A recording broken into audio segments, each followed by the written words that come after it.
She hired a fake boyfriend and accidentally brought a war to the wedding. This girl thought she was just pulling up to her cousin's wedding looking untouchable, but the man who showed up was not the escort she ordered. He already knew her name, her family, and exactly how to use her to get revenge on the Mafia uncle who ruined his life. What starts as a petty flex on an ex turns into betrayal, power games, and a Christmas night standoff with a gun. Yeah, this is not a romance. This is a ticking bomb in a suit. The subject was oblivious to the psychological operation underway. Her initial strategy involved hiring a male escort to act as a social buffer at her cousin's wedding to a former partner. This was a calculated, if simple, defense mechanism. The objective was to manage familial perceptions and project emotional stability. However, the operative who appeared was not the one selected. Her failure to terminate the engagement at this point is the primary clinical note. She was compelled into compliance by his dominant presence, his gaze, his posture, his implicit certainty. The agreement was reflexive, bypassing cognitive evaluation. Only later would the architecture of the deception become clear. The man who was not the subject's expectation. A folded contract in her pocket served as a tangible rationalization. Its formal attributes, letterhead, discreet signature, an arranged two-part payment with the first installment sent, projected a facade of control. This was a deliberate counter-narrative to her family's assessment of her, which was her core motivation. The club's entrance was marked by amber lights with sound bleeding through the glass door. She adjusted her dress, performed a breathing regulation exercise, and assumed a posture her mother termed Queen's Head, Heart of Stone. This aphorism, however, was a psychological construct, not a physiological state. Her emotional condition was one of suppression, not absence. 1 week prior, a cream-colored invitation with the initials G&C served as the trigger. Ginevra Ferrante and Connor Reed. His name induced a brief dissociative episode, resulting in her sitting on the floor for approximately 2 minutes, followed by a futile attempt at self-medication with wine. Connor Reed, her partner for 18 months, was now affianced to her cousin. The lack of acute pain was, in itself, a significant diagnostic finding. The true distress was chronic, linked to her uncle Augusto and her cousin's targeted microaggressions, where silence functioned as a social verdict. She was designated the outside niece, the descendant of a sister who defied the clan's structure, a label that created persistent identity dissonance. On this occasion, she intended to project power, not apology. The contract was the instrument for this performance.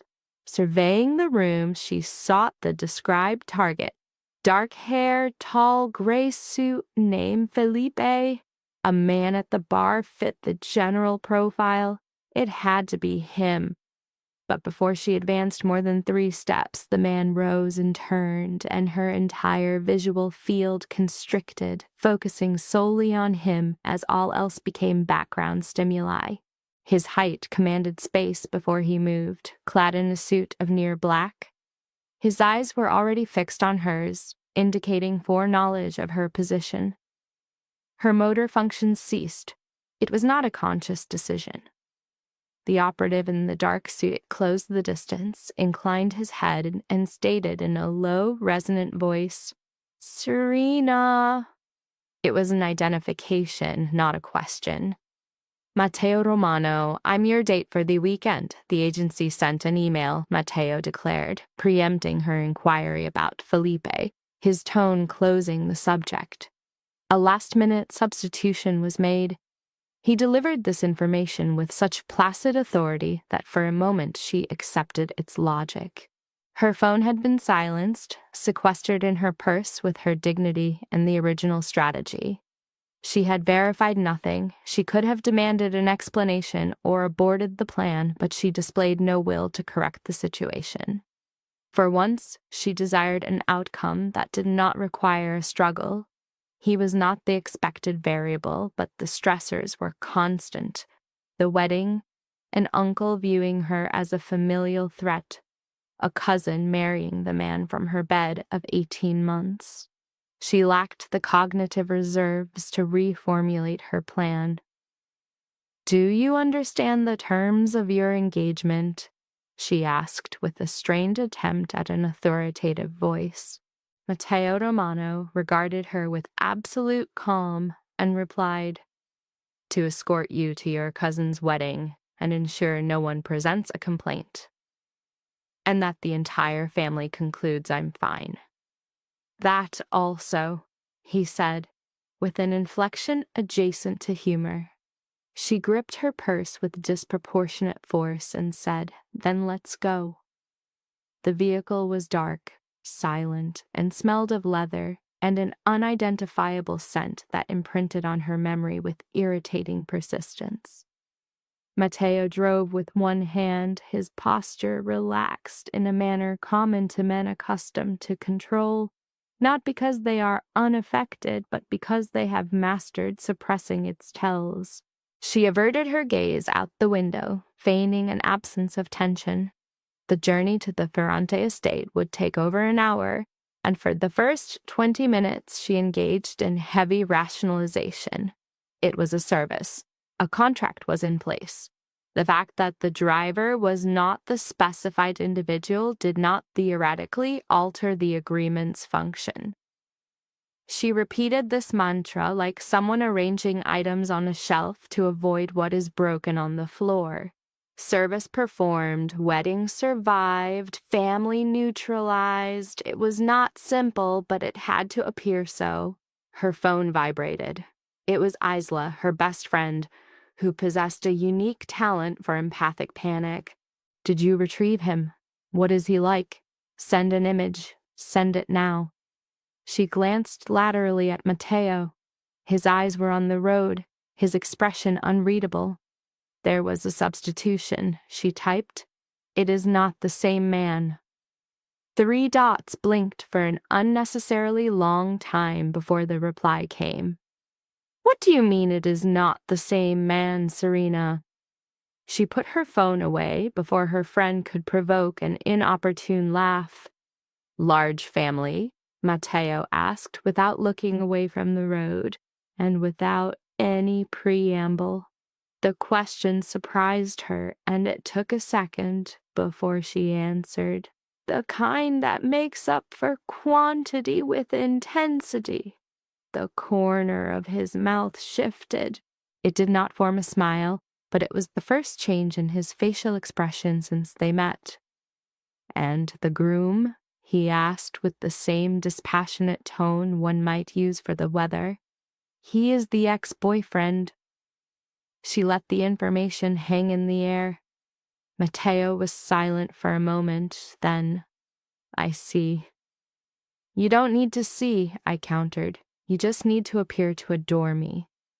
He turned his eyes to me for 1 second, only one, before returning to the road.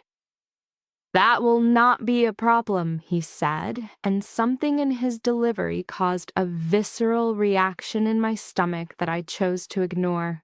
I observed Matteo Romano, who drove with that unsettling serenity, his profile outlined by the road's lights, and concluded that, whatever had gone wrong with the plan, the family was already destabilized before our arrival, which was worth every cent of both payments. What I didn't grasp yet, what would take me far too long to understand, was that he had identified me before I entered that club, that the name Serena Ferrante was familiar to him, that the last-minute change was no accident, and that the man beside me knew precisely who I was, whose niece I was, and what he planned to do with that knowledge. I looked out the window at the estate's distant lights, feeling only the contract's weight and the silent heat of someone too close, who breathed too slowly, and whom I had just allowed into my life. Chapter 2. Arrival at the estate. Serena. Music. The Ferrante estate was the type of property that broadcast its status implicitly. The iron gate opened with a deliberate pace, as if knowing an arrival must be properly observed, and the jacaranda-lined drive guided the gaze directly to the main house. It was white, expansive, with verandas on 2 floors and lit windows like watchful eyes. There were horses in a pasture to the left and a garden to the right, engineered over years to appear artlessly casual. I had known all this since I was 12 and had never overcome the sharp, visceral feeling upon arriving, the sense that the place was too beautiful for someone who was never treated as if she belonged. Mateo's car stopped at the main entrance, and before I could take a full, steadying breath, he was at my side, opening the door with a fluid, functional motion, as if it were simply an action to be performed, requiring no comment. I took his offered hand and stepped out, and that is when I saw the figures on the veranda. Aunt Rosanna stood with a glass of Prosecco frozen in midair, her eyes moving from me to Mateo, and back with the speed of someone making calculations she hoped no one would see. Beside her, Aunt Bettina held Cousin Lara's shoulder with the kind of grip that suggested a need for structural support, and Lara's lips were parted in an expression I would have photographed under other circumstances. A period of nonverbal assessment ensued, lasting approximately 6 seconds, a duration the subject deemed significant. The male companion, Mateo, initiated physical contact, a firm, proprietary pressure on the subject's lower back. This action, devoid of solicitation or ceremony, established a non-verbal claim. The subject reported a somatic response, a sensation of heat which she noted interfered with her rational processes. A voice, identified by its tone as Serena's, interrupted from the residence before she could advance. Ginevra Ferrante presented at the threshold, her facial expression a wide dental display consistent with a triumphant state.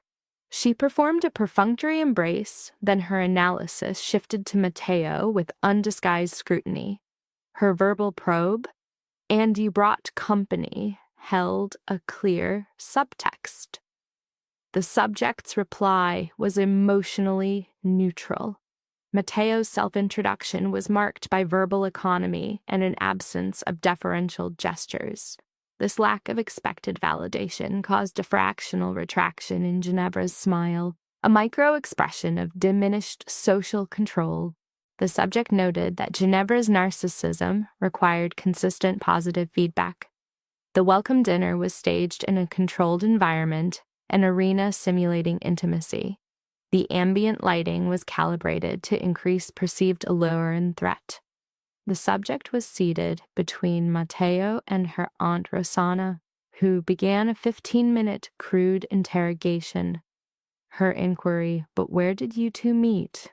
was a transparent attempt to confirm a pre-existing hypothesis. The response was a single data point.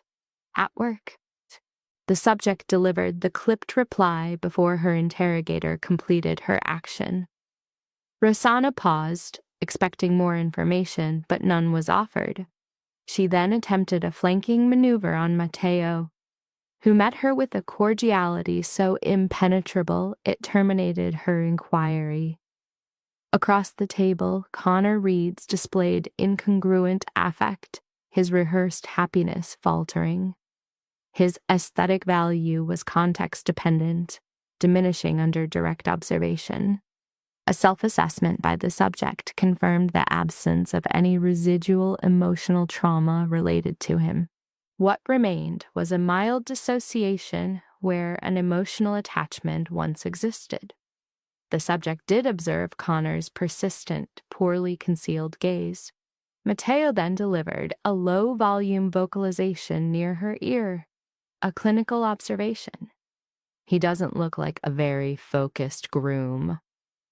The subject did not respond, but exhibited an involuntary physiological reaction, a visible flush to her neck. She engaged in avoidance by fixating on an inanimate object. Mateo resumed his neutral posture, while she maintained her focus for 3 seconds longer than was normative. The patriarch, Augusto Ferrante executed a characteristic power move of delayed entry, forcing a total redistribution of attention. He used his presence as a finely honed instrument. While performing ritualized greetings, his gaze locked onto Matteo for less than 2 seconds. Augusto's expression registered not surprise, but high-speed cognitive processing, the identification of an anomaly, and the immediate calculation of its implications. He then re-engaged the subject, Serena, with a display of perfectly simulated obligatory affection. "Uncle Augusto," the subject responded, mirroring his precision. His greeting to Matteo was brief. The subject instead focused on Matteo's face, whose complete lack of affect was itself informative. The dinner proceeded with repetitive narratives and conditioned responses. Augusto then used the pretext of retrieving wine to move towards the cellar. His movement was tracked by a fractional, almost imperceptible ocular shift from Matteo. The movement was so swift, the subject momentarily questioned her own perception. Using a pretext of her own, she later observed a covert interaction in a hallway. Augusto, feigning casualness, was probing Matteo about business opportunities. Matteo maintained a closed, non-receptive posture, conceding nothing and offering no social cues of engagement. The silence between them was charged. Augusto admitted defeat and withdrew. Matteo then turned, and his gaze found the subject, a silent witness to the entire exchange. No words were spoken.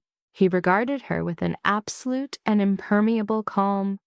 The subject experienced a cognitive shift, realizing the dynamic had transcended its contractual boundaries. She broke eye contact and retreated. For the remainder of the dinner, she was subjected to his sustained peripheral gaze, feeling ambivalent about her desire for it to cease. Chapter 3. The subject's emergent positive affect was noted as being maladaptive. In their shared room, she attempted to assert control by dictating sleeping arrangements, stating, "You take the bed, I'll sleep on the sofa." Matteo entered, conducted a swift environmental assessment, and issued a one-word refusal. "No." He then clarified, "No, the bed is yours," with a finality that precluded debate before inspecting the closet. The subject had prepared counter-arguments but found them disarmed by his authoritative tone, experiencing the interaction as a preemptively lost contest. A remote associate, Isla, later posited that this behavior was inconsistent with his professional role, labeling it main character behavior. The subject attempted to reinforce the contractual reality. "He's hired." The associate countered, "Service doesn't sleep on the sofa." The subject terminated the exchange to avoid processing a conclusion for which she was unprepared. The estate's daily schedule was a rigid system of control masked as spontaneity. Matteo navigated this choreographed environment with an unexpected and unsettling proficiency. He demonstrated a masterful ability to modulate his responses to familial inquiries, providing cordiality precisely calibrated to offer no information and invite no further curiosity. He possessed the ability to project possession, making our affiliation clear to the room without physical contact. On the morning of day 2, the family initiated a paired horseback ride, their standard method for transmuting affection into competition. I rode with Matteo through the orange grove. His extended silence was broken by a clinical observation directed past the trees. "There is a structural compromise in that fence, third post from the left." I followed his indication. The assessment was accurate. "Are you familiar with farms?" "With properties," he corrected, a reply so concise it was both an answer and a concealment. "Is there a functional difference?" His mouth curved slightly, the potential of a smile, not its execution, as he responded, marginally. I processed his remark for the rest of the trail, but arrived at no definitive conclusion. Isla's inquiries via phone were persistent. Okay, but is there actual dialogue? Periodically, I replied. Meaning, what, Serena? You know what I'm asking? I did, which is precisely why I silenced the device in a drawer and observed the ceiling for approximately 10 minutes before acknowledging internally that an unsanctioned element had been introduced to the arrangement. The signs were minor. It was his manner of listening, not the performance of a paid escort, but the data-gathering focus of an analyst registering details. It was that on the first morning he had ordered unsweetened coffee for both of us, though I had never stated my preference. It was the maneuver in the hallway as Aunt Bettina passed with a tray, and his hand briefly touched my arm to reposition me. 2 seconds, fingers on my elbow, a stimulus that ended before it registered, yet left a lingering somatic trace. I diagnosed the situation. I was in difficulty, a fact I knew with the aggravating clarity of applying logic to a non-rational event. Connor appeared on the afternoon of the third day. I was on the back veranda, attempting to process the same page of a book for the 4th time, when he emerged with 2 lemonades and a smile I had classified as irresistible 18 months ago. Now it was merely familiar, like a melody heard to the point of desensitization. May I sit? He asked, already moving the chair. You are already seated, I noted, my gaze fixed on the text. He positioned a glass near my hand, paused, and then delivered a practice line. You look well, thanks. That's an observation, not a compliment. He waited a beat.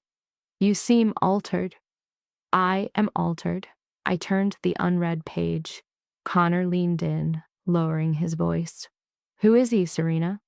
My boyfriend, I stated with the same detached manner one might use to report the time. He became silent. You failed to mention you were with someone. You failed to ask. I closed the book with deliberation and finally met his gaze. There was a liberating quality to finding that his face no longer triggered any response beyond a calm fatigue.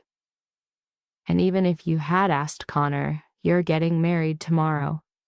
What would you do with that information? He did not reply. He stared at the garden with the look of a person who dislikes an answer sourced from his own thoughts. I took up the book again, returning to the page I could not process, and we remained that way until he rose and departed without a word. I became aware of Matteo observing from the doorframe only when Connor's footsteps receded.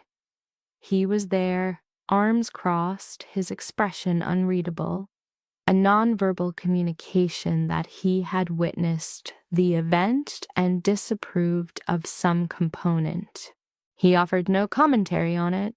He simply entered, occupied the chair Connor had used, and after a moment's silence, asked, Lemonade? I regarded the glass Connor had brought. It can be disposed of. The corner of Matteo's mouth shifted.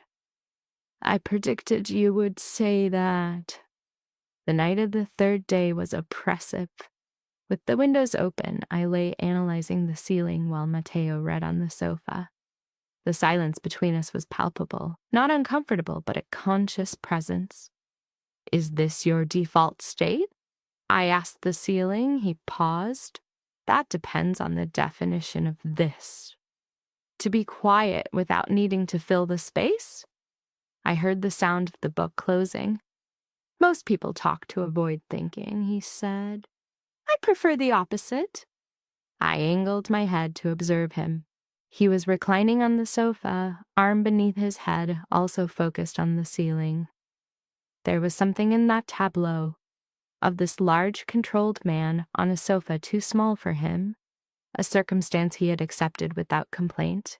That caused a constriction in my chest, which I chose not to analyze further. "You are not required to stay on the sofa," I said, bypassing any internal debate. He turned his face to me. His gaze held mine for a duration just beyond neutral, but shy of a declaration. Then he replied, "I know," and redirected his eyes to the ceiling, remaining motionless. I observed him for longer than was advisable, then resumed my own study of the ceiling. The night remained warm, the silence textured, and no more words were exchanged. The near kiss occurred the following afternoon, and I attributed it entirely to the environmental conditions of the second-floor veranda. The family was engaged in garden games, and I had retreated upstairs for an unneeded sweater, a pretext for 5 minutes, away from Aunt Rosanna and her recurring questions phrased in different ways. Matteo had followed me, unrequested and unexplained. When I turned in the hallway, his proximity was closer than I'd anticipated. The corridor was narrow, and the late afternoon light from the window is often a correlate for poor decision-making. He did not retreat, nor did I. We remained in that position for a period I am unable to quantify. The gap between us was the physical measure of a choice, and his eyes held mine with that quiet, total focus he possessed, which destabilized me internally with an efficiency I was starting to find offensive. Then the aunt's footsteps on the stairs served as an interruption as punctual as a force of nature. I stepped back. He held his position for another second, as if weighing the interruption's importance, then moved away with a calmness that resolved nothing. I went downstairs holding the sweater I would not wear and stared at the garden game without seeing. Aunt Rosanna mentioned teams. Ginevra laughed at a remark from Connor. The setting sun was an aesthetic event completely indifferent to my internal state. That night, awake in the dark, the only sound Matteo's breathing, I admitted to myself that for the last 3 hours I had wished the aunts had not come. Upstairs, on the other side of the room, Matteo Romano also remained awake until just before dawn, but I did not yet have that data. Chapter 4. One day prior to the wedding, and the subject was already compromised. The day before the ceremony had attention, the Ferrante family packaged as excitement. Flowers arrived, catering was assembled, and the aunts moved through the house with an energy that rejected any outcome but the completion of 10 tasks at once. I had taken refuge in the library. It was not an ideal sanctuary, a narrow room with old shelving and an armchair that smelled of dignified mildew, but it was the one location no one had sought me out in for 2 days, and I required 15 minutes without someone asking if I was truly all right, using a tone that implied the opposite. The door opened without a knock. Connor Reed entered, his shoulders held in a posture of practiced humility, and he closed the door with a care that I found irritating before he even spoke. "I needed to see you alone," he said. "I needed silence," I replied, my eyes fixed on the garden. "One of us will be leaving unsatisfied." He moved to the window beside me, adopting a calculated proximity intended to make me feel the weight of his presence. "Serena." His voice was low, with the inflection he employed to project sincerity. "I made an error. I made an error with you, with all of it. And I know I have no right to say this now on my wedding eve, but if I don't, I will get married." I turned to face him. "You will get married tomorrow to my cousin, and that, Connor, was a settled matter before you entered this room." He looked at me with pupils slightly dilated, the expression of a person who did not expect to encounter calm where they anticipated finding an emotional injury. I still love you, he stated with a conviction that, in a past version of myself, would have had an effect. But I remained internally still, like someone probing an old wound with a finger and discovering it had fully healed. My registered response was not pain, nor anger, nor any emotion of suitable magnitude for the event. Instead, a cold, peculiar lucidity emerged, the kind that manifests when one ceases to resist a known truth. You have no love for me, I stated, with the tone of a factual correction in a document. You fear marriage, and I am a familiar variable, a perceived escape. It's not the same. His mouth opened, then shut. You should leave, Connor. I returned my focus to the window, intending to be at the altar on time tomorrow. His receding footsteps and the door's closure were noted, and I observed the garden for an unmeasured period, experiencing the disorienting sense that my final link to the past had just departed without disturbance. The space it left was not a void, but something different, warmer and less defined, embodied by a man in a dark suit who slept on the sofa without protest and who had remained vigilant all night, unknown to me.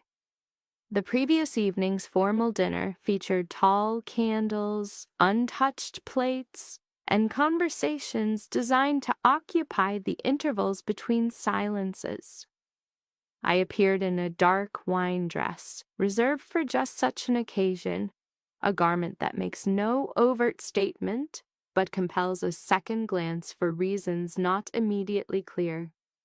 When Matteo observed my descent on the stairs, his only reaction was to cease his conversation with Raphael, the enigmatic man who had arrived that afternoon, and become perfectly still for 1 second.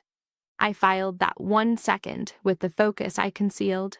At dinner, Matteo remained beside me, as per our arrangement, and the meal proceeded with its predictable choreography. Aunt Rosanna attempted engagement, Augusto presided with a calculating gaze, and Ginevra projected the radiance of one who expects to be the center of attention on the morrow.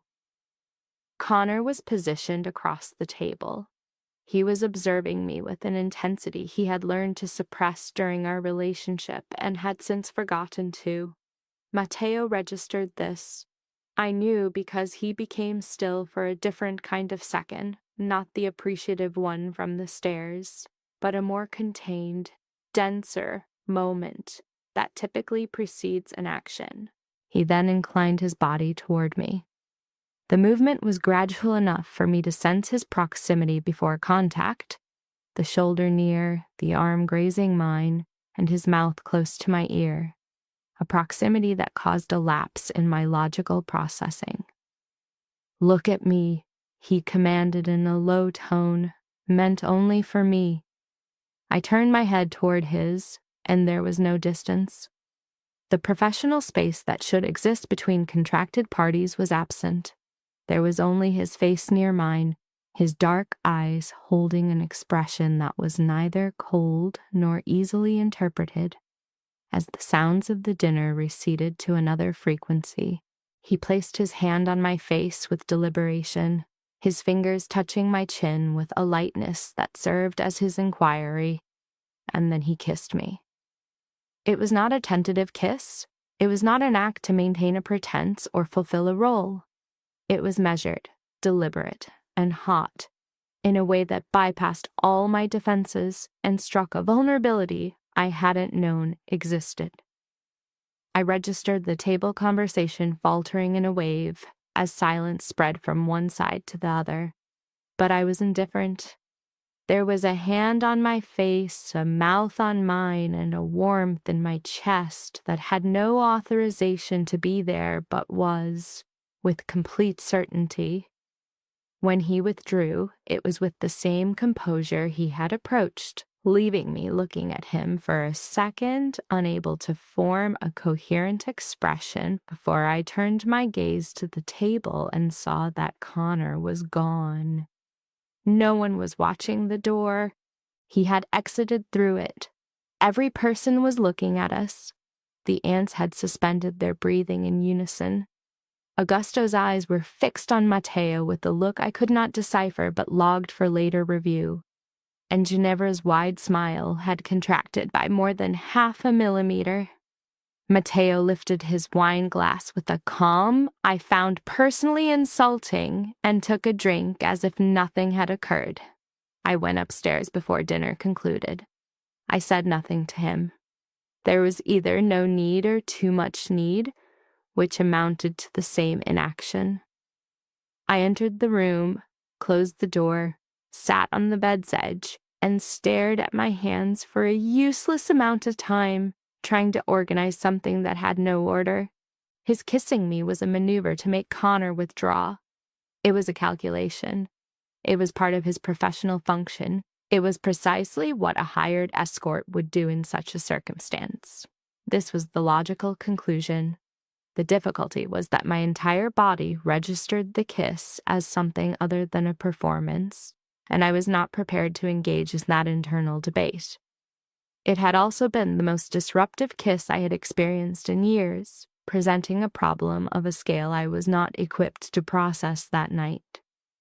The knock on the door occurred 20 minutes later, 3 distinct taps, unhurried. I opened it. Matteo was in the hall, his jacket off and the top button of his shirt undone. There was a subtle shift in his presentation, not less imposing or more approachable, but with one fewer layer between him and the world. We observed each other for a second that held both temperature and significance before I moved from the doorway. He entered and I closed the door behind him. When I turned around, he was too close for the pretense of the charger to remain. The kiss was not in our contract, I stated, using the most controlled voice I could produce, which was not very. It was not, he conceded. Then you should not have done it. Likely not. He did not retreat a single millimeter as he spoke, and I did not advance. Yet a strange force existed between us, not purely attraction, not purely conflict. It was a compression of both in a space too small for them to coexist without interaction. You kissed me before everyone, I said, and the statement held an accusation, but also an unnamed element. Yes. His voice was low for effect. He tilted his head slightly, and motions that brought his face a fraction closer to mine. A distance I felt more than saw. Serena, my name from him carried a different weight than it usually did, as if spoken by choice, not by protocol. The effect was for them. The remainder was for me. I opened my mouth to form a rebuttal. I had one. It was ready. It was the valid point, and then he kissed me again, his mouth covering mine with a slow, profound hunger. The kiss was an advancing wave of heat, our tongues engaging in an intimate cadence, exploring, assessing. His hand moved along my waist, sliding under my blouse to warm my skin. I exhaled against his lips as my body responded to his touch. He maneuvered me against the wall with care, his solid frame pressing into mine. I felt his distinct arousal against me as my hands undid his shirt buttons, exposing the heat from his chest. My fingers traced down his defined abdomen to the waistband of his trousers. He sighed quietly when my hand closed around him, feeling his strong pulse in my palm. With measured action, he lifted my skirt and touched me at my most heated point. His fingers entered slowly, curving with precision as his thumb created slow, perfect circles. I shivered, breathless, my hands gripping his shoulders. Then he lifted me. My legs wrapped around his waist instinctively. With a fluid and penetrating motion, he filled me entirely, stretching me in a pleasing way. Our bodies moved in a synchronized, intense rhythm. Each thrust took us deeper into the sensation. Pleasure built like an unstoppable tide. The climax, when it arrived, was overwhelming. I came undone around him in long, powerful surges, speaking his name against his neck. He followed soon after, releasing himself inside me with hot, intense convulsions, his whole body shaking against mine. The lamp stayed on for a long time, lighting our entwined, sweating forms. Only later did the hot, silent night envelop us as the estate slept outside. Chapter 5. Wedding, morning after, and all that changed. I awoke when the sun was already high, with the right side of the bed vacant and cool enough to indicate he had risen some time ago. I stared at the ceiling for approximately 2 minutes, possessing the strange serenity that follows a major event before the body has determined its reaction. There was an absence of regret. I had checked. I had traced the edge of that emotion with care, searching for any painful aspect. There was none. There was only a faintly disorienting lightness, and the scent of his cologne on the adjacent pillow, a detail I chose to keep to myself, especially from Isla. Matteo was on the veranda, holding coffee, his back to the door, observing the garden where the staff adjusted the final chairs for the ceremony. He registered my footfalls, rotating his head but not his torso, and studied me for an instant with a visage that was simultaneously more placid and unguarded, before his focus returned to the garden. "Coffee is available," he stated. I occupied the adjacent seat, and we lapsed into a quietude distinct from all our previous silences. It contained no subtext, no negotiation. It was merely two individuals in a garden at dawn, and an element of that stark simplicity struck me, for reasons I was not yet prepared to analyze, as more profoundly intimate than the preceding night's events. The rite was conducted at noon, beneath an arch of white flora that had required hours of careful construction. Ginevra materialized in the provisional aisle, wearing a lace gown of objective beauty, her smile undeniably genuine, and observing her procession, I experienced only the detached relief of one who has evaded a fate not meant for them. Connor stood at the altar with the bearing of someone executing a correct action without a complete grasp of its meaning. And when Ginevra joined him and he clasped her hands, he glanced at the ground for a second before meeting her eyes. Just 1 second, but I noted it. And Matteo, beside me with his arm in light contact with mine, also observed it and maintained his silence, which was the most appropriate response conceivable. When the celebrant pronounced them married and the attendees applauded, Matteo inclined toward me and murmured very low, "There, you've endured it." I angled my face toward him, my eyes slightly narrowed. I was never in jeopardy. "I am aware," he said, with that placidity that sometimes signified accord and other times something else entirely. "The issue was their survival of you." I regarded him for a moment and could form no reply. Then the music commenced and people rose around us, and the moment dissolved, but it was archived with the caution reserved for delicate objects. We departed before the party's conclusion. No verbal arrangement was necessary. At a certain point, our eyes met with a comprehension that obviates language, and 15 minutes later we were in the vehicle on the return route, the music subdued and the Fiancé estate receding in the rear-view mirror. The subsequent week was the most peculiar and tranquil I had experienced in a considerable time. We remained in the city. He possessed an apartment with high ceilings, sparse furnishings, and books positioned in non-traditional locations, with the internal logic of an individual who reads in multiple settings and is unconcerned with aesthetics. It was a space that unintentionally disclosed facts about him, and I moved through it with the quiet absorption of someone acquiring a new lexicon. We prepared a meal together once, He knew how to cook with the aggravating proficiency of one who performs tasks well without ceremony, and I sliced the onion incorrectly, and he amended it without remark, repositioning my hand with his fingers atop mine in a motion that lasted 3 seconds and caused me to miscalculate the next cut in a completely new fashion. "You did that intentionally," I stated. "I corrected your methodology," he answered, his voice perfectly neutral. "With your hand, it is the most efficient technique." I looked at him. He was observing the cutting board with an expression that revealed nothing, and which I had already learned to interpret as controlled amusement, and I turned to the stove before I might utter anything he could exploit.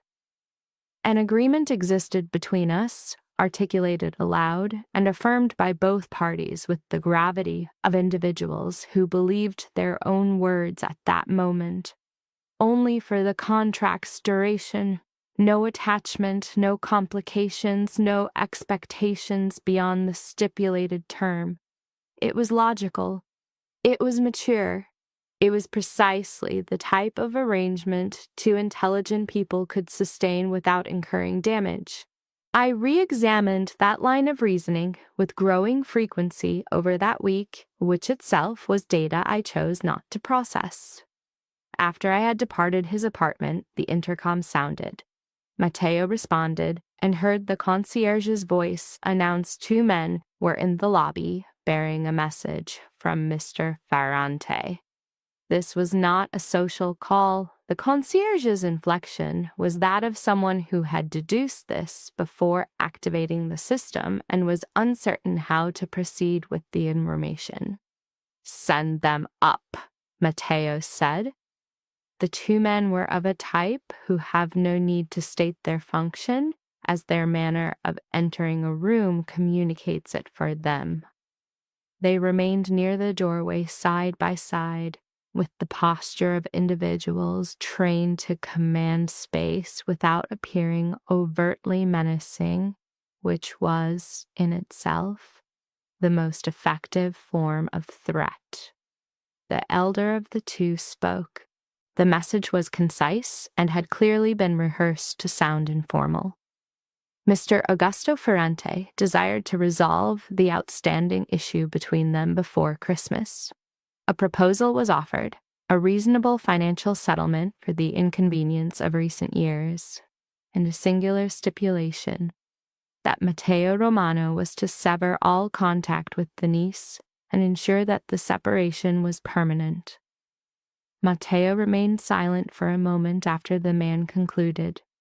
He stood in the apartment's center, hands in his pockets, his expression unreadable, and the silence he maintained was the kind that compels less seasoned men to fill it with superfluous words. The older man was not inexperienced. He waited. "Inform Mr. Ferrante," Matteo said at last, his voice low and utterly devoid of inflection, "that I have received the message." The man anticipated more. Nothing more was forthcoming.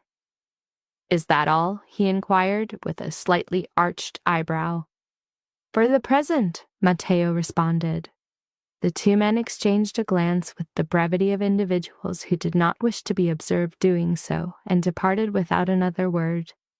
The door closed with a sharp click, and the apartment reverted to its prior silence, but it was a different silence now, heavier, with sharp edges. Matteo moved to the window and stood observing the city lights for a period that held no element of contemplation. He was processing, and for him, that was always an internal activity that manifested externally only as a quietness slightly more dense than usual. Augusto had leveraged Serena as a bargaining chip.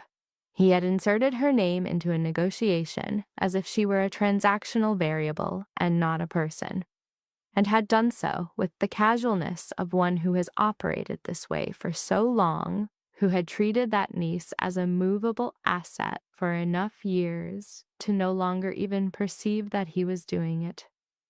Matteo was familiar with that history. He had conducted research on Serena prior to the club, had reviewed enough material on the Ferrante clan dynamics to comprehend her position or her lack of one, which was more precise. The peripheral niece, the daughter of the sister who had erred, the name that surfaced on family registries, but never in strategic discussions.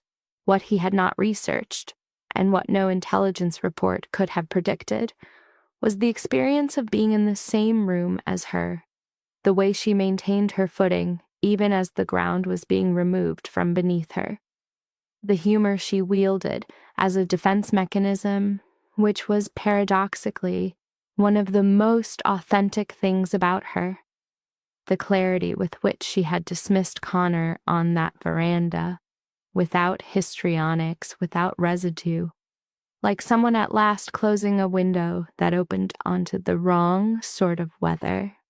He had entered that club with a plan that was logically sound in all its components, and at some point, between the jacaranda-lined drive and a cutting board in a Tuesday kitchen, the plan had remained logical, but had ceased to be the primary objective. His phone vibrated. It was Raphael, his consigliere, who had been tracking the movements of Augusto's operatives since they exited the car downstairs. 2 men left, no incident. Ferrante is escalating, Matteo typed in response. I am aware. We address this tomorrow. Chapter 6. She was playing too, but it was not a game. Anymore, Augusto's summons arrived on Christmas Eve morning, and his tone was not that of the formulaic calls he placed once a year to satisfy his obligation as a present uncle. It was a different tone, lower, more level, the kind he employs when he is managing a crisis and wants you to believe you are merely having a conversation. He stated he needed to see me, that there was something critical I had to know before that evening's gathering, that it concerned the man I was with. I agreed to meet him at a cafe near the main thoroughfare, as I preferred neutral ground to appearing at the estate, and I arrived early simply to have time to be seated, order a coffee I would not drink, and compose my features into an expression that would betray nothing before I knew what he intended to say. Augusto arrived in his gray overcoat with the punctuality he brandished as a virtue, took the seat opposite me, and dispensed with pleasantries. The man you are with, he began, as if identifying a problem that ought to have been resolved, is not who you believe him to be. I waited. Matteo Romano. He allowed the name to rest on the table between us, as if its sheer gravity were sufficient. Do you understand what that name signifies? You are about to tell me, I said, and he did so with the precision of someone who had prepared this disclosure in advance. The organization, its scope, the enterprises operating in layers, the reputation that existed nowhere in writing but which everyone in a particular circle understood. He used the terms danger and entanglement, and you have no idea what you're getting into with the frequency of someone who equates repetition with argument. And I listened to it all as the coffee cooled before me, and my heart produced a low, steady thrum that was the physical manifestation of the ground shifting. Because the subject Augusto was describing was not incongruous with the man I knew. It was, in fact, the only profile of him that was consistent with all the details I had mentally filed away and could not reconcile. The calm that was not learned but was innate. The manner in which my uncle's expression had altered at that first dinner.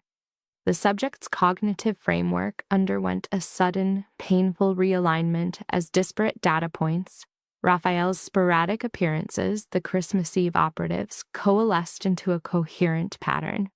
Yet an effective memory cluster resisted this new paradigm, one rooted in perceived intimacy with Romano. A hand over hers, a rare smile. This psychic artifact resisted integration with the stubbornness indicative of a developing trauma bond. Augusto observed her, anticipating a predictable reaction. After a deliberate pause, her response was delivered with chilling detachment. "I know." The subject blinked. "What?" he queried. "That I was aware of the entire situation." Her gaze remained unwavering. "From the beginning." A flicker of uncontrolled surprise crossed Augusto's face, which he quickly masked. "You are telling me you were aware of his identity when—" "I am stating," she interjected with calculated calm, "that your disclosure concerned matters already within my purview." He paused, evaluating her placid exterior, which belied a significantly less placid internal state. A subtle postural adjustment followed, a familiar tell indicating a strategic pivot. "Very well," he stated, his tone affecting admiration. "Then your acuity surpasses my initial calculations." A pause followed. "Which means you will understand my proposition." He then presented the offer: command of Romano and Associates, detailing complete management, profit sharing, and more autonomy than my own daughters will ever have. He tilted his head slightly. "Everything you always knew you were owed, and which I deliberately withheld, Serena." This final admission was a tactical deployment of truth, used for efficiency over courtesy. "The price," she stated, fully aware of the transactional nature of their dynamic. There was invariably a price. "You will permanently disengage from Romano." She held his gaze for an extended moment, then asked with unadorned directness, "Why do you desire this outcome so intensely?" He began his pre-scripted response. "I have already explained. Romano is dangerous, and you—" "No." She returned her coffee to the table. "This is not an act of avuncular protection. Your contact is limited to once a year at Christmas. This meeting is not for my welfare." She mirrored his earlier head tilt. "What asset of yours does he possess?" The ensuing silence was a more potent confirmation than any verbal admission could have been, and its duration was sufficient for her to register the accuracy of her probe. "You are asking questions that lead nowhere," Augusto stated, his cordiality now completely absent from his voice. "Or I am asking the only ones that matter." She rose, retrieved her purse, and regarded him one last time with the clarity of a major realization. "I will consider your offer." She departed without awaiting a reply, the cold street air serving as a clarifying agent. The subject proceeded to Matteo's residence, her physiological state indicating high stress, an emotion adjacent to fear. She knocked on the door with 3 impacts of greater force than planned. He opened it, immediately assessing her expression before she spoke, and gestured her inside without inquiry. "My uncle just informed me of your identity," she announced, remaining stationary in the center of the apartment. "I require your version of events." Matteo regarded her with a stillness that now registered not as coldness, but as preparation to deliver a difficult truth without distortion. And then he began his account. He recounted Augusto's systematic sabotage, the cascading cancellations of contracts, the coercion of suppliers, the redirected investments that had nullified 2 years of labor. His delivery was clinical, a recitation of facts requiring no emotional qualifiers, and she absorbed every word with an attention that was painful in its total comprehension. He then arrived at the subject of the club. "I knew your identity before you entered," he stated, his eyes locked on hers. "The escort was dismissed prior to your arrival. I assumed his role because you were the most direct vector to Augusto without his knowledge." The silence that followed was sharp. She rose from the sofa, where she had seated herself unconsciously, and moved to the window, needing to create distance for cognitive reassessment. The introduction at the club, the hand on her back, each curated memory now carried a new and colder subtext. "You used me," she stated to the window glass. "That was the objective," he replied with the same brutal honesty as before, making no attempt to soften the admission with context. She remained silent for a moment he had learned not to fill. She then retrieved her purse and moved toward the door, where she stopped. Her hand rested on the knob as she stood, processing the justifiable anger but also a deeper, heavier wound beneath it. The psychological signature of Augusto Ferrante and 30 years of polite, dismissive invalidation. That man had summoned her to be used as a transactional object for the second time in her life. He had offered a long overdue debt as if it were a gift, expecting gratitude and compliance. She turned slowly to face Matteo. He was exactly where she had left him, his quiet attention promising nothing, which was paradoxically the most honest element between them at that moment. "The safe in the estate office," she said. "Ginevra inadvertently let the password slip years ago. It's the daughter's birthdays." She paused. "And I know what Augusto keeps in there, or at least I know he keeps something he doesn't want anyone to see." She met his eyes. "You want restitution. I want him to pay for a lifetime of what he did to me." She released the doorknob. "So let's formulate a plan." Matteo looked at her for a second, and for the first time she had known him, a brief, involuntary expression of genuine astonishment crossed his face. Then the corner of his mouth moved in a micro-expression she could now translate. "Okay," he said, "but you need to tell me everything he said this morning." She dropped her purse onto the sofa and sat again, and the cold apartment from Christmas Eve gained a degree of warmth. For the first time in this entire case, both parties now occupied the same side. Chapter 7: The Safe, the Password, and the Christmas that was converted into an operation. She arrived at the Ferrante's Christmas party in a red dress her mother had given her years prior, which she had never worn because no occasion seemed to warrant its expense. That night, she donned it with the deliberation of someone choosing armor. Matteo observed her for a second that had already destabilized her more times than she cared to admit, and then said in a very low voice, "You're ready." It was not a question. "I am," she replied, and it was true with a certainty that had been absent from much of her life. He offered his arm and she took it, and together they entered the Ferrante house for the 12th Christmas of her life. But it was the first where she knew her precise objective before her departure. The party followed the typical architecture of the family's Christmases: a tree in the entrance hall, background music, tables of food that no one actually consumed due to mutual surveillance. The aunts circulated in pairs with glasses of sparkling wine and watchful eyes. Ginevra had arrived earlier with Connor, newly married and still in the phase of smiling for photographs with conviction.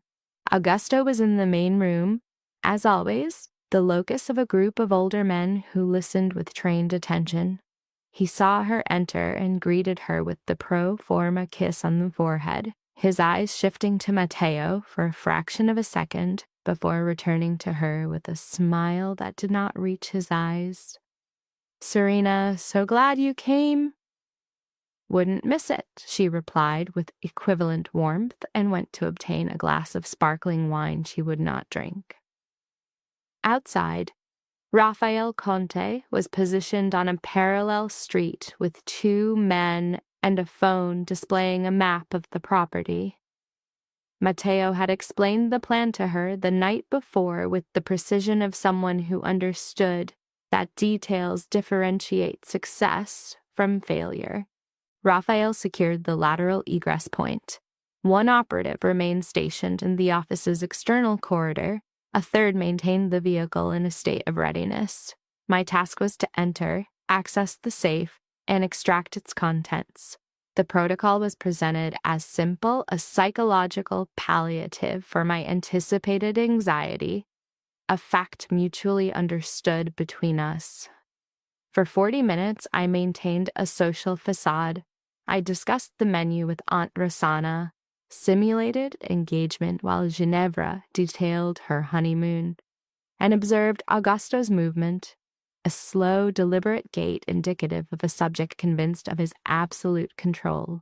For the initial 20 minutes, Matteo's proximity served as a stabilizing factor before he migrated toward Augusto's circle with practiced ease.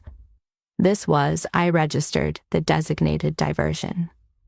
With my uncle's attention fixated on monitoring Matteo Romano, a window of opportunity was created. I proceeded down the interior corridor under the pretense of using the restroom.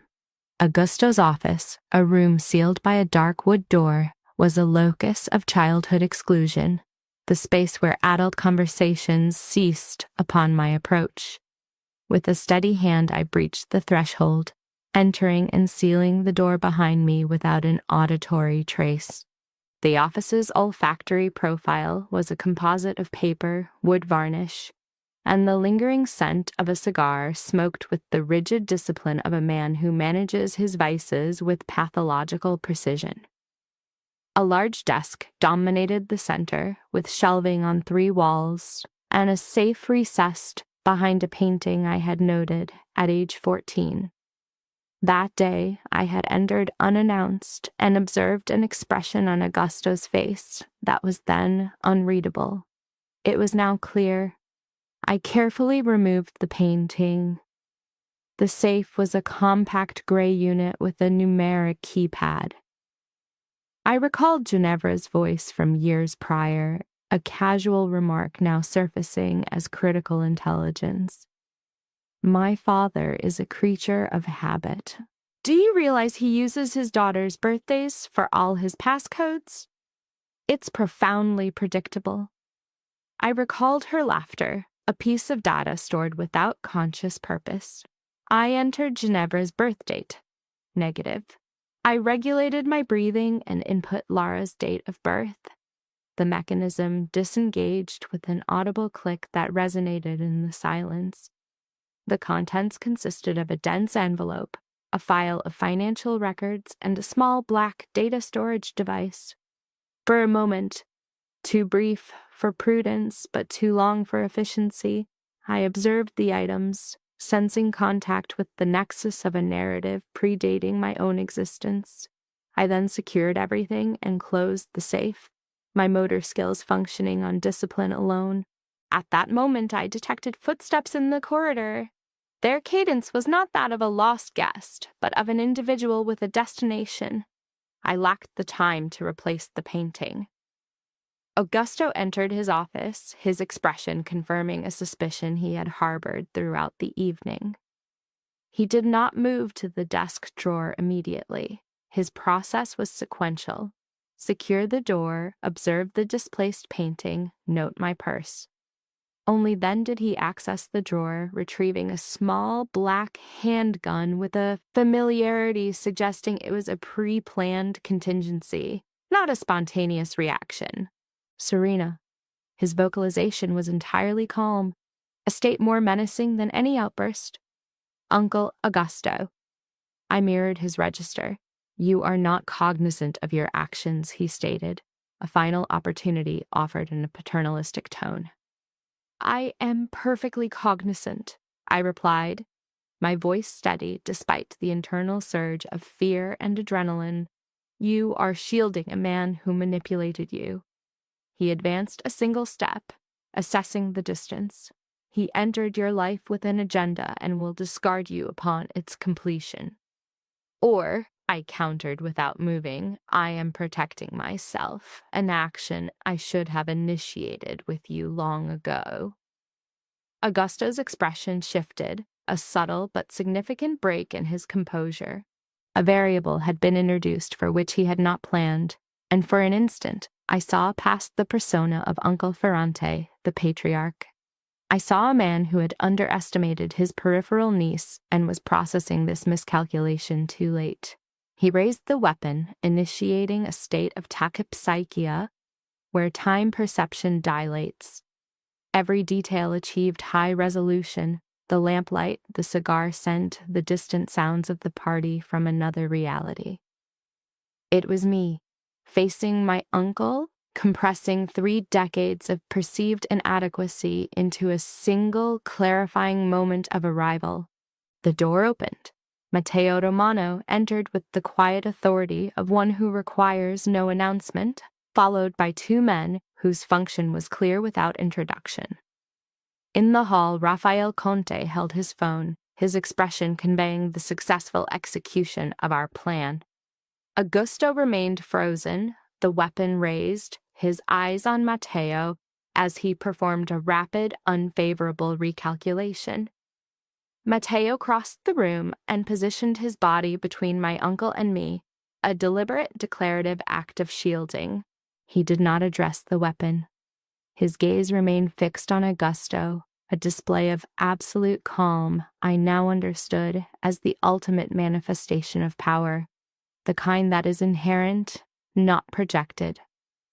"You know my identity," Matteo stated in a low, definitive voice, "and you know what the contents of her purse signify should you choose the wrong way to exit this room." Augusto was motionless. "Lower the weapon, Augusto." It was not a request, it was a statement of fact, delivered with the certainty of a foregone conclusion. After a silence of exactly 3 seconds, the gun was lowered. Matteo's posture remained unchanged. There was no visible relief, only the confirmation of an expected outcome. He turned his head toward me briefly, a non-verbal inquiry into my condition. I responded with a slight nod, confirming I was unharmed. His attention returned to Augusto, his expression that of a man with issues to resolve, beginning now. I braced myself against the bookshelf, taking my first deep breath in minutes, my cardiovascular rate still elevated. I observed my uncle across the room, diminished, older, exposed, and felt not victory, but the quiet finality of a long open matter finally achieving closure. In that room, on that day, Matteo Romano held situational dominance, a reality Augusto Ferrante had grasped too late to alter the outcome. Chapter 8. Terminating the contract. Augusto was restrained by Matteo's men with a silent procedural competence that negated any need for theatrics. There was no shouting, no disarray, no evidence of the confrontation that might permeate the walls to the oblivious celebration beyond. My uncle sat in his own chair, his wrists bound, his expression still engaged in calculation, his primary mode of cognitive functioning. Matteo stood opposite the desk, allowing a significant period of silence to act as a psychological tool before he spoke. The terms that followed were articulated with the cold precision of a legal contract, offering conditions and consequences without any possibility for negotiation. The documents in my possession he enumerated with the calm detachment of an analyst presenting a report were sufficient to dismantle Augusto's reputation in multiple sectors and countries. All assets appropriated over the past 3 years were to be returned. Financial compensations were to be made on a strict schedule. Finally, Augusto Ferrante was to permanently cease any use of the Romano name, effectively accepting his defeat and a significant loss of his personal wealth. Following Mateo's disclosure, the subject's uncle exhibited a protracted silence before redirecting his focus from Mateo to the subject. He displayed a novel facial expression, which she required a moment to identify due to its incongruity with his established persona. It was the affect of an individual confronting a reality he had willfully ignored. The subject offered no verbal response. Any statement she could make had been rendered superfluous by the preceding 15 minutes of irreversible revelation. She pressed the portfolio of documents to her chest, maintaining his gaze to ensure the act's significance was registered, then disengaged, signaling the conclusion of her involvement in the immediate matter. Raphael entered to manage the procedural outcomes, and the subject exited into the hallway. Her gait was more stable than her physiological state, as her knees exhibited minor tremors, a delayed somatic response to the dissipation of threat. Mateo located her minutes later in the corridor, beside a window overlooking the garden where the celebration continued, its lights and music insulated from the events that had transpired 20 meters away. After a moment of shared silence observing the scene, she presented the portfolio and stated, "This is yours." He accepted the case but did not inspect its contents. After a brief pause, he met her gaze with a complex expression she was still learning to decode, and from an inside pocket produced a document folded into quarters that she identified on sight. It was their initial contract, the original copy bearing her signature. Mateo had acquired a controlling interest in the agency 2 days after their first meeting, a strategic move ensuring all documentation concerning the subject was routed through him. She remained ambivalent about whether this information provoked an excessive or an insufficient degree of irritation. He offered the document to her without comment. She examined the paper, her own handwriting, the date, and the financial terms that had seemed pragmatic on a night she required an ally for a familial conflict. The entire artifact now felt alien, belonging to a different individual from a life preceding recent transformative events. The subject proceeded to tear the contract.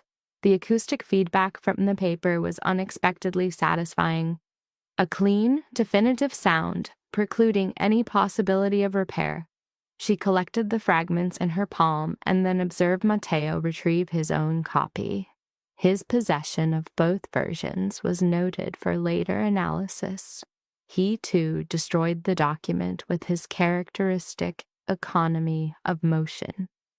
They stood holding the shredded paper, and the ensuing silence was longer and more weighted than their previous interactions. The subject then emitted an unplanned laugh. It was a cathartic release of accumulated tension, the psyche's response to a sudden cognitive vacuum. The laughter was a compound of relief and an awareness of the absurd, noting the objective ridiculousness of their situation, standing in a ranch corridor at Christmas with handfuls of torn paper. Mateo observed her and then mirrored the behavior. It was the first time she had witnessed not a controlled smirk or a rare, guarded smile, but a genuine, spontaneous laugh that surpassed its intended duration. The display altered his facial topography in a way she could not articulate but observed with intense focus, recognizing it as a rare phenomenon. There, she experienced a moment of inconvenient but absolute clarity. She was profoundly emotionally compromised, a condition she had been denying for some time. The contract had been a naive psychological defense, an attempt to maintain boundaries that she could now forgive as well-intentioned. Mateo's laughter subsided before hers, but his expression remained altered, more exposed, with one less defensive layer, an affect she had observed only once prior. "You could have departed," he stated in a low tone. "When I opened the door, you had secured the objective. You could have left sooner, Correct, she conceded. But you remained. I remained. He observed her for a moment with his typical focused stillness, then raised his hand. He slowly brushed a strand of hair from her face, a gesture that was not one of intimacy, but of assessment, as if he were solidifying a decision during the act. When his hand came to rest on her face, it lacked any strategic motivation. There was no social performance, no audience, only the corridor, the dark window, and the contract fragments now discarded. The arrangement is terminated, he said, his voice even lower. It is terminated, she affirmed. What is the subsequent protocol? He asked. The question was genuine, devoid of assumption, the kind posed when an individual who micromanages all variables cedes control over a single outcome to another. She observed him for a second, his layered expressions she had learned to interpret, and the eyes that had singled her out before she ever entered that club, and which had, for reasons that began as calculation but evolved into something else, never wavered when she was present. Whatever follows, she replied, but without a contract.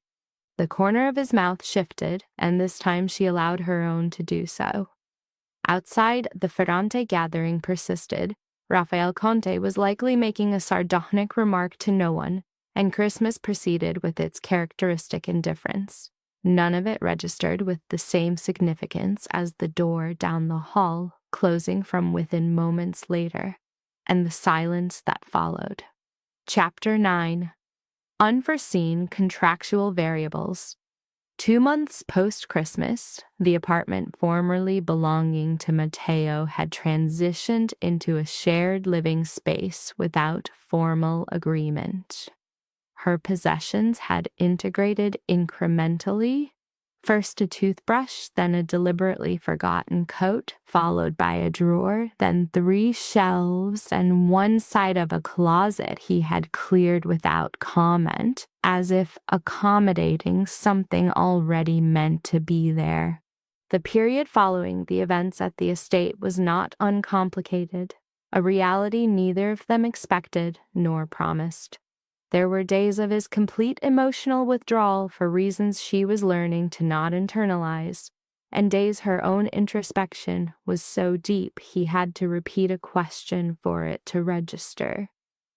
Disagreement would begin superficially and, after 20 minutes, excavate a deeper issue, concluding when one party conceded not from a position of weakness, but as a conscious choice, a distinction she had learned to identify.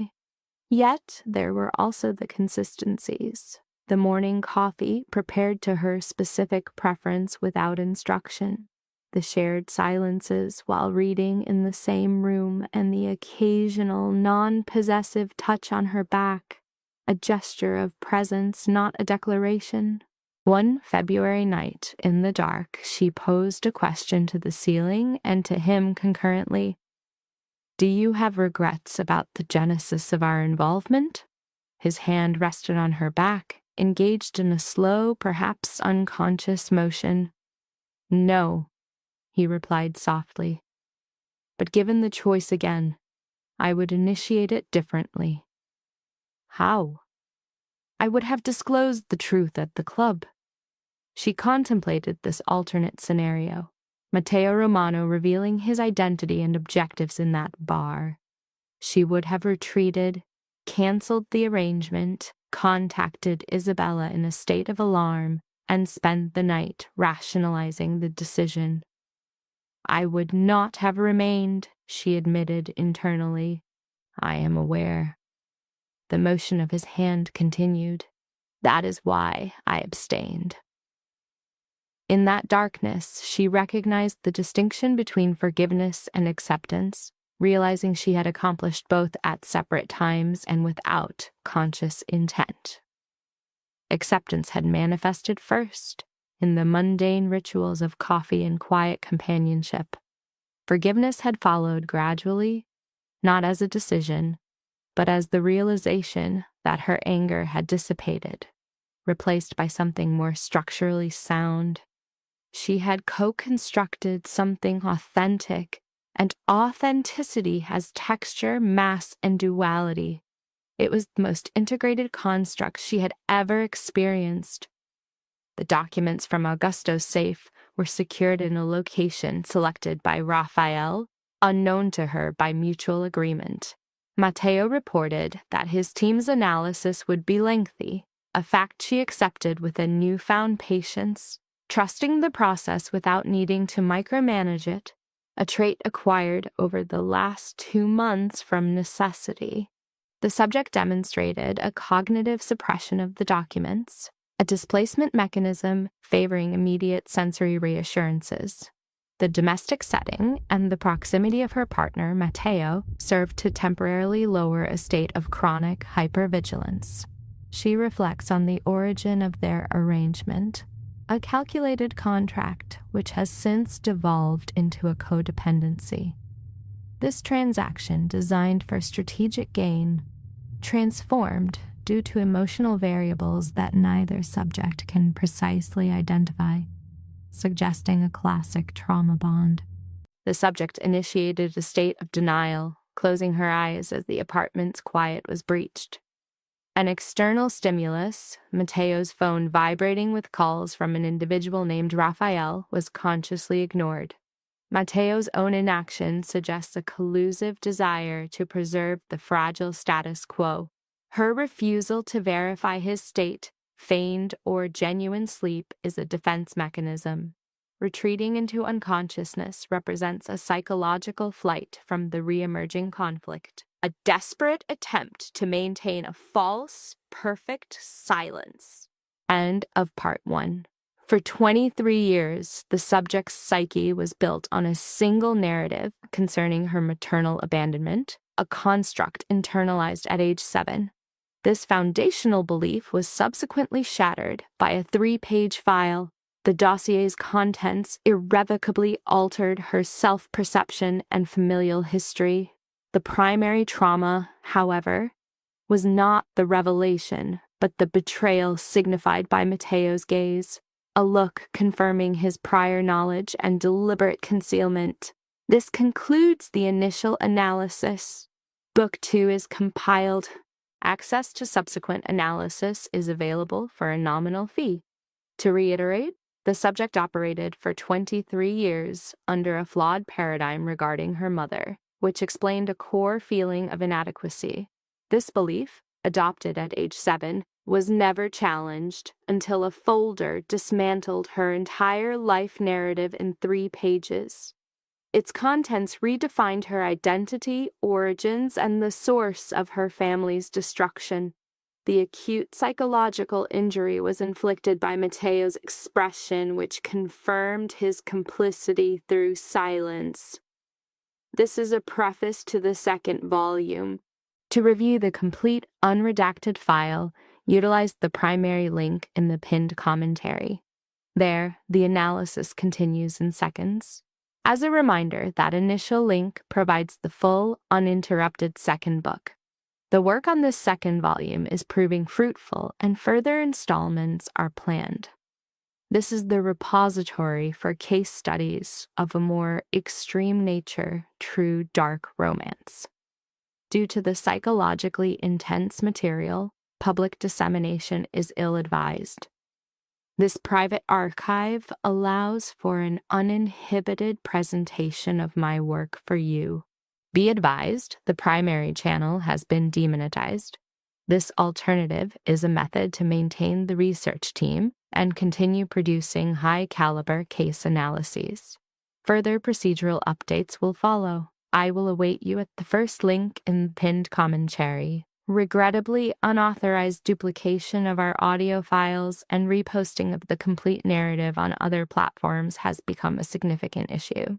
She thought the mission was simple. Walk into enemy territory looking untouchable, shut the family up, make the ex regret everything, then leave with her pride still breathing. Easy, right? Nope. Because life, as usual, came in with the nastiest plot twist imaginable. The fake boyfriend was not fake enough. The family she wanted to impress was more broken than she remembered. And the man she thought she hired as a shield turned out to be a mirror, reflecting the one truth she had been dodging for years. She was still living for other people's reactions. That was the real bomb. Not the wedding, not the betrayal, not even the secret agenda behind the charming man in the dark suit. The real explosion was the moment she realized that revenge is a weak life plan if it still depends on the people who hurt her. Because think about it, if she only felt powerful when they looked shocked, then they still controlled the scoreboard. She had just changed costumes, not freedom. And that is the lesson hidden inside all that Mafia-flavored drama. People love the comeback scene, they love the slow walk, the deadly stare, the look who's winning now energy. But real growth is less cinematic and way more brutal. It begins when a person stops performing healing and starts living it. She did not become dangerous because she arrived with a handsome man on her arm. She became dangerous when she stopped begging for emotional permission from a family that had never planned to give it. That is why her victory hit harder than any revenge speech ever could. She did not just survive humiliation, she outgrew the need to explain herself to the people who fed on it. And once that happened, every insult became smaller, every manipulation became easier to see, and every old wound lost some of its power.